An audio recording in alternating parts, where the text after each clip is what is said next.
ذرا ہم اپنے دامن میں جھانک کر دیکھیں ہمارا روزہ کس درجے کا ہے۔ علماء نے لکھا ہے کہ روزے کے 3 درجے ہوتے ہیں۔ ایک روزہ عام لوگوں کا، دوسرا روزہ خاص لوگوں کا، اور تیسرا درجہ جو ہے وہ مقرب اور عارفین کا درجہ ہے۔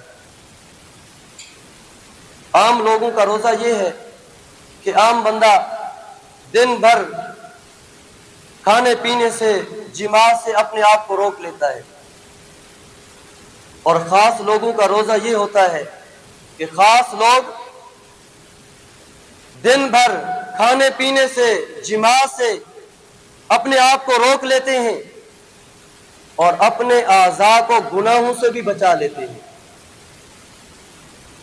کانوں سے غیبت نہیں سنتے، زبان سے جھوٹ نہیں بولتے، اور آنکھوں سے بد نظری نہیں کرتے، اپنے اعضاء کو گناہوں سے محفوظ کر لیتے ہیں۔ یہ خاص لوگوں کا روزہ ہے۔ اور ایک درجہ ہے مقرب اور عارفین کا درجہ، جو رب رسول کی پہچان رکھتے ہیں۔ ان کا روزہ یہ ہے، وہ اپنے آپ کو دن بھر کھانے پینے سے، جماع سے بھی روکتے ہیں، اپنے اعضاء کو گناہوں سے بھی بچاتے ہیں، اور ان کا ایک ایک لمحہ رب کی یاد میں گزرتا ہے۔ یہ خاص لوگوں کا روزہ ہے، اور اجر بھی روزے کے درجے کے حساب سے ملتا ہے۔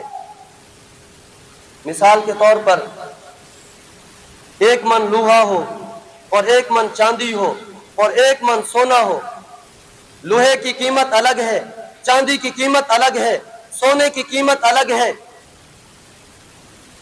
عام لوگوں کو اس کے روزے کی قیمت جو اجر ملتا ہے لوہے کی قیمت کے برابر، خاص لوگوں کو ان کے روزے کا جو صلہ ملتا ہے چاندی کی قیمت کے برابر، اور مقرب لوگوں کو، عارفین کو روزے کا جو اجر اور صلہ ملتا ہے وہ سونے کی قیمت کے برابر ملتا ہے۔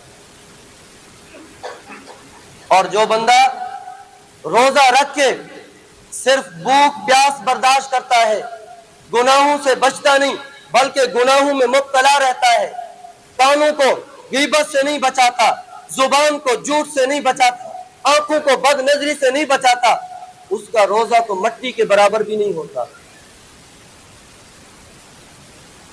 جس طرح حدیث میں آتا ہے کہ کچھ روزے دار ایسے ہوتے ہیں کہ ان کو سوائے بھوک پیاس کے کچھ نصیب نہیں ہوتا، صرف بھوک پیاس ہی مل جاتی ہے، باقی روزے کی برکتیں، رحمتیں، اس کے انوارات، سب چیزوں سے وہ محروم ہوتا ہے۔